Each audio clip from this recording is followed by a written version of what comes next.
guys in the dark.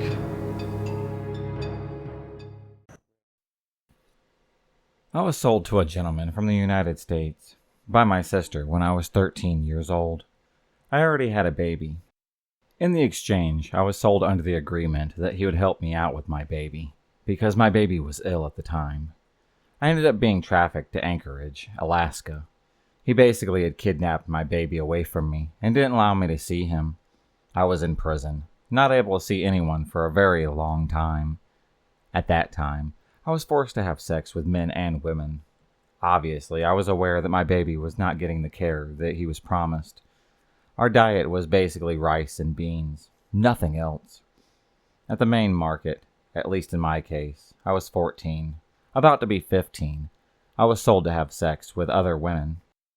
So unfortunately, my baby's condition got even worse. He never allowed me to see my baby, and my baby was never provided with the medical care that he needed, even when he was in the process of dying. He never thought about providing care for my child at all. My baby had leukemia at the time, but of course, I didn't know that. One day I decided that I didn't care what happened. I needed to take care of my child, so I found a way to escape and to take my baby to a place in which I was pretty sure that he would get the care that he needed. But the problem was that I didn't know where I was going. I didn't know the area or the town or even where I was. And unfortunately, my baby had passed away. When I ended up getting to a place, before my child had passed away, the people that received me didn't want to take care of my child. After the baby had passed, due to the lack of care, I noticed that I suddenly started receiving gifts. As I think about it now, I think that they were probably trying to keep my mouth shut because they didn't want me to denounce them or anything like that. After my baby had passed away, instead of burying him, they invited me to cremate him. It was a tough situation for me because I was only 15, so I didn't know exactly what I was doing. After my baby was cremated, the only thing that I had to be in touch with and to be a part of me was the ashes. Unfortunately, they basically kidnapped the ashes, and I was recaptured and put out to have sex once again. I used to cry, just asking him to allow me to touch the ashes of my child, but he never allowed me to even do that. One time, right after the cremation, I was forced to have sex with a woman and with him. He was so involved with what was going on that I was able to escape through a window. I was able to make contact with a policeman, and they took me to a place where they used to take minors who were in trouble. Because I didn't know any English, they kept asking me where I was from. They kept me in the shelter for minors for a few months. I found out that the man who had bought me was 33 years old, that he had a criminal record as an offender, and had been involved with minors in the past. But he, as a predator, kept looking for me. After a few months in the care of the police department, I realized that I was once again pregnant. He had shown up, presenting himself as a relative.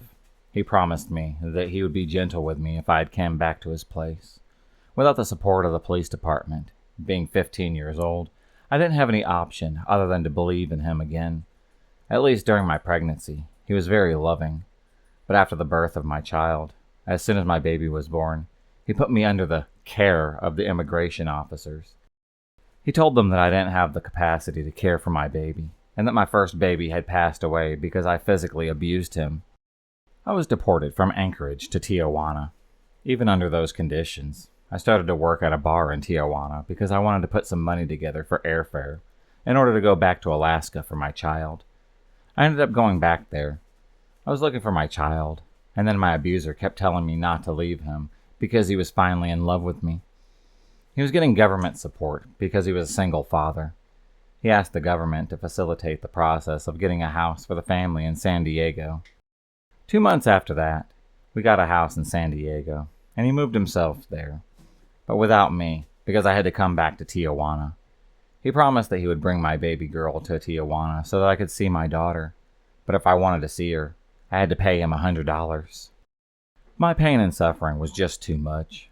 I decided to give up, thinking that my child was dead in the same way that my first child was lost. I decided to stay away from him, even though being apart from him would hurt me a lot because of my child. I knew that it was the best thing that I could do for me and for her. To this day, I still wonder if my child is still alive. and what became of her. Part of me regrets giving up so easily, but at the same time, I really don't think that she got any care whatsoever, just like my first child. Daniel and Danielle were teenagers on their second date back in January of 2000. They were going for a walk near a river by Danielle's home. While walking, a truck driven by a man named William pulled up and stopped near the couple. He let his Rottweiler jump around in the river bank, chit-chatting with the two kids before asking if they needed a ride home, and then driving away. But then he turned around, blocked their path with his truck, and got out holding a gun. He mentioned for Danielle to get into the cab of the truck, and made Daniel ride in the back with his dog. Daniel had tried to use a cell phone to call for help, but there was no service around. Meanwhile, William was trying to tell Danielle that he was kidnapping them for ransom, but she adamantly did not believe him, especially when they passed by their childhood home. And William didn't recognize it or her family, who were standing right there on the porch. William drove the teenagers 12 miles away to a remote, secluded spot by the river. He told them to go walk down to the bank at gunpoint, while they tried to plead with him to not hurt them, saying that they would do anything if he would just let them go. He insisted that since they had seen his face, that wasn't possible at all. But after leading them back to the truck, he looked at Danielle and chillingly said, "You'll do anything, right?" He proceeded to take advantage of Danielle in the cab of the pickup, while Daniel in the back. When Daniel had looked up and saw what was happening, William had yelled to him to keep his head down.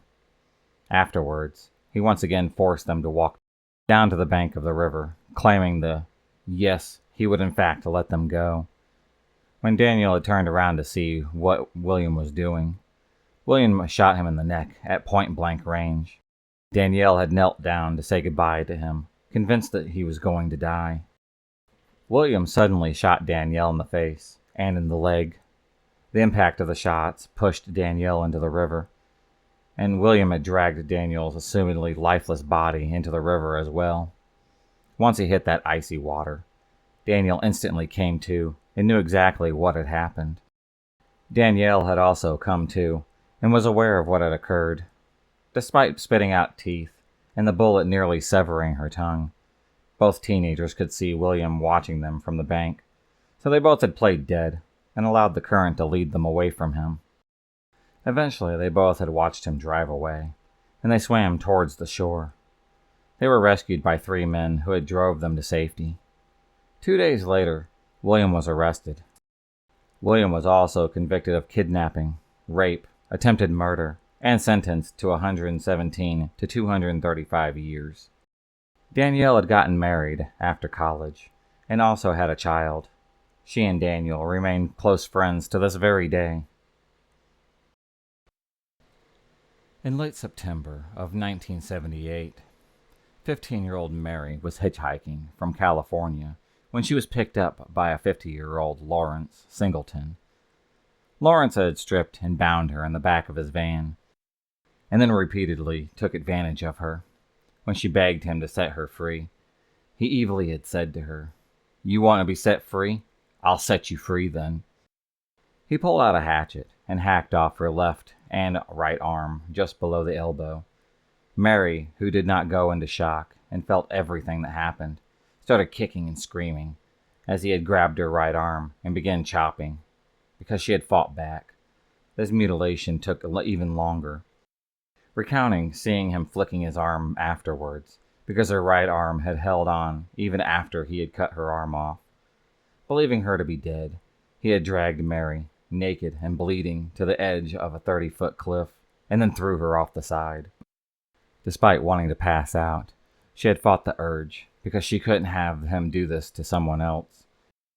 She packed her bleeding arms with dirt to stop some of it, and then climbed her way back to the ravine. She recalled being able to make out the sounds of a freeway, and began walking that way to go find help. The first car, which was a red convertible with 2 men, took one look at her, who was covered from head to toe in blood and had no arms, and sped away. After walking over 3 miles in search of help, A couple on their honeymoon who had gotten lost found her. They helped her into their truck, raced their way to a phone to call the paramedics, and a rescue helicopter, which lifted her to the hospital. 10 days later, he was identified by his neighbor from Mary's description in the police sketch, and he was arrested and charged. The next time she had saw him was 6 months later at the trial. He was convicted of rape and attempted murder and sentenced to 14 years in prison, which was the maximum term allowed under California law at this time. When he was done testifying and Mary was leaving the courthouse, Singleton had whispered to her, "If it's the last thing I do, I'll finish the job." If you enjoyed this video, please subscribe, like, and hit the bell for notifications on future videos and become a stalker of the night. And I'll see you next time.